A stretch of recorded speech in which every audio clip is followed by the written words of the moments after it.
What's up, guys? This is Coach Grant with First Down Training, and today we're going to be breaking down how wide receivers can make faster cuts. So we're going to be showing a bad example of a curl route, and then we're going to be showing a good example of a curl route and the things wide receivers can take away from this. So I hope this video helps you guys out. But also, fellas, if you're a wide receiver and you would like a daily workout schedule that you can follow for route running, press releases, catching, check out that very first link in the description below for our 8-week wide receiver on-field workout schedule. Guys, it's 200 plus wide receiver route running, press release, hands, all the work that you guys could possibly do, mapped out. Monday you're doing this, Tuesday this, etc. So check out that very first link in the description below if you're interested in that and would like to get a complete workout schedule. Let's get back to this video. So now we're going to be looking at this curl route here from Drake London, where not the greatest route in the world. Jair Alexander had a great opportunity for a pick six here. He ultimately drops it, and then we're going to be comparing it to T. Higgins running pretty much the exact same route versus the exact type inside shade off man coverage, right? So anytime that I'm running a curl route, right, what do we got to do at the break point? Because you want to be as fast as you can. This video is about making faster cuts. How can you be faster at the top of the break when you're running a curl route, comeback, dig, hitch route, anything where you have to drop your hips? Number one, you got to be violent with your hips, because what are you trying to do on this route? You got inside shade and you got to run this curl. We are trying to get this DB to open up the gate and think that we are running deep. Everything is a fade route until it is not a fade route, right? So there's a couple things that you got to do, right? You got to make sure that you're running hard. You got to make sure that you're running with long strides. Nobody runs a fade route with choppy strides. That's what can make that DB open up. And you got to have good body language. Your hips and your shoulders need to be in the exact same spot at 3 yards as they are at 10 to 12 yards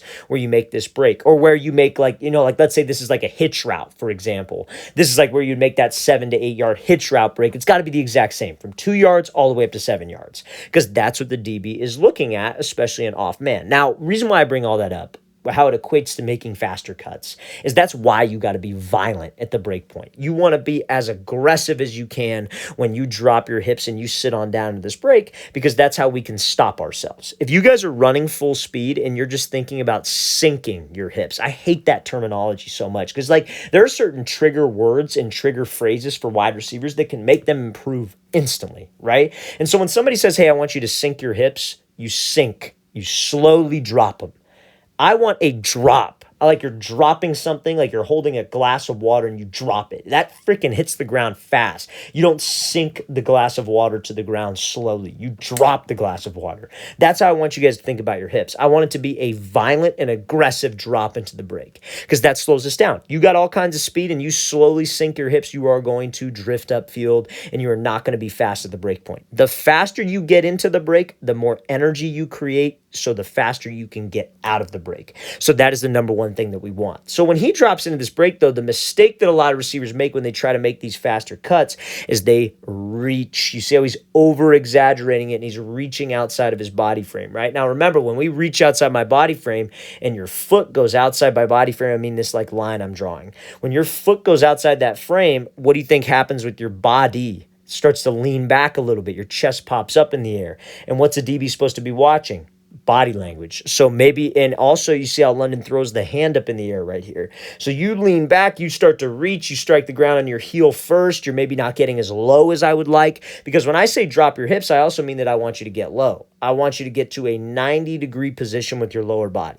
But when you get to that 90-degree position, if you give it up by trying to be too over-aggressive with it and overemphasizing it, gives the route away, and this DB can sit on it. Because remember, fellas, it's obviously about the break. It's obviously about getting out in the least amount of steps possible, least amount of time possible, getting into the break as quickly as you can. But we got to be a salesman first. It does not help my case if I have violent hips, great cuts, great steps, if I don't sell the route properly. So we look at that example, right?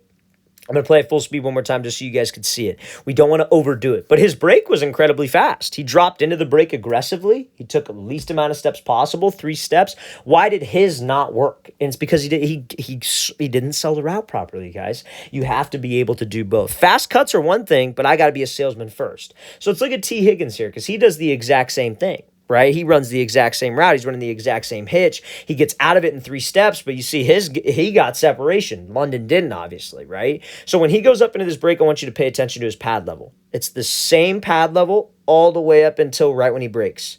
Literally the same level, same body language, same speed, same stride. That's what gets a DB to bail. Now, when it comes down to the fast cut, like I said, because this is what I want to talk about now, you got to be violent with your hips. But like we said, you also want to be able to drop into a 90-degree position with your legs and kind of have a slight forward lean with your chest.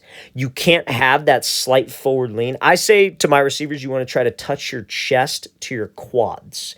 You can't have that slight forward lean because when you reach out for the break, what happens to your chest? It starts to lean back. And then you're leaning back. Your body weight is going back and our break is just slower, right? So we want to think, I'm trusting my hips, I'm getting to a 90-degree position, and I'm bringing my chest to my quad. Now, you see how he's at this 90-degree position. This helps him get out of the break fast because you dropping violently to 90 degrees will slow you down, but also you are not too low to where you can't get out of the break. I see it with a lot of younger wide receivers, and I know it's going to be a problem too. Like the first session, let's say you come out to train with me, it's your first session, but you got really, really skinny legs. I know for a fact you are going to struggle with something like this because your legs just aren't strong enough to be able to hold that 90-degree position moving at the speed that we need to move at.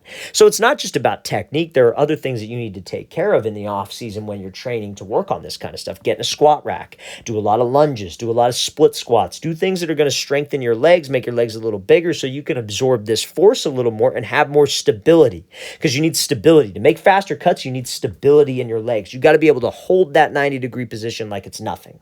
Because when you get to that, when you master that art of, okay, I am able to violently drop, I'm able to get to this 90-degree spot, I'm able to hold it, but now how do I get out of this faster? And it's by eliminating wasted steps, right? I don't spend a whole lot of time with beginner wide receivers worrying about steps. I do that with my more advanced guys. And it doesn't matter what age you are. You could be 10 years old and I'm working on your steps because I feel like you're strong enough to get this stuff down. Usually they're not at that age. Usually it's like sophomore, junior, senior in high school are strong enough to get that age because not a lot of guys have that type of leg strength. That's why it's so important that you work on it. But now to eliminate those extra steps, when you snap down, let's say you're doing a 3-step break, right? So both of these receivers snap down on their outside foot. I call that the trigger step, right? That triggers the hips, that triggers you to slow down to the break. To get out of this in 3 steps, which is the least amount of steps possible, you have to do something called a pivot and a hook step. So you see how he snaps, but I want you to pay attention to his second step. You see how it turns on a 45 degree. You cannot do this without proper leg strength or without proper mechanics of the break. Because if guys love to snap down, but they don't get low enough, and then they try to pivot like this, and if you're standing super tall and you're trying to pivot, moving with a lot of speed, that is a ton of pressure on your knees, guys. So we have to get low, and you have to have the right mechanics in order to have this work effectively. So you see how he snaps down, he pivots, he hooks. That hook step, if you were to be running a curl, if you were to be running a dig, could push off of that to get him back to that ball, but he uses it to just kind of stop and put the brakes on.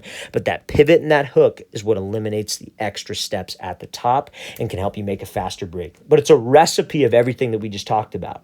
You have to sell it. We can't give it away because then the DB's all over it. Don't matter if you're out in 3 steps. You got to have a violent drop of your hips. You got to hold 90 degrees so you're stable, and you could pivot and hook your feet without injuring yourself, without putting pressure on your knee, without drifting on the break. You have to have a combination of all that if you want faster cuts at the top of the break. We get a million questions, guys, about snapping down, dropping your hips, and people think that it's just like this easy skill that you can just develop in one day.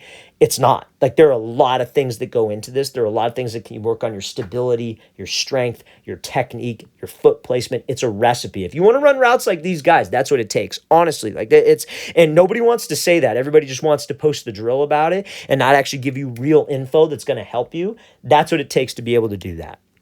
All right, fellas, I really want to thank you for watching. I really appreciate it. If you have any questions at all, don't hesitate to leave those in the comment section below. Always appreciate the feedback. It's always great to hear from you guys. And again, fellas, if you would like an 8-week wide receiver on-field workout schedule, everything wide receivers should be doing for route running, press releases, the works, all mapped out Monday, Tuesday, Wednesday, Thursday, check out that very first link in the description below. We'd love to get you on that, fellas. I'll see you guys next time.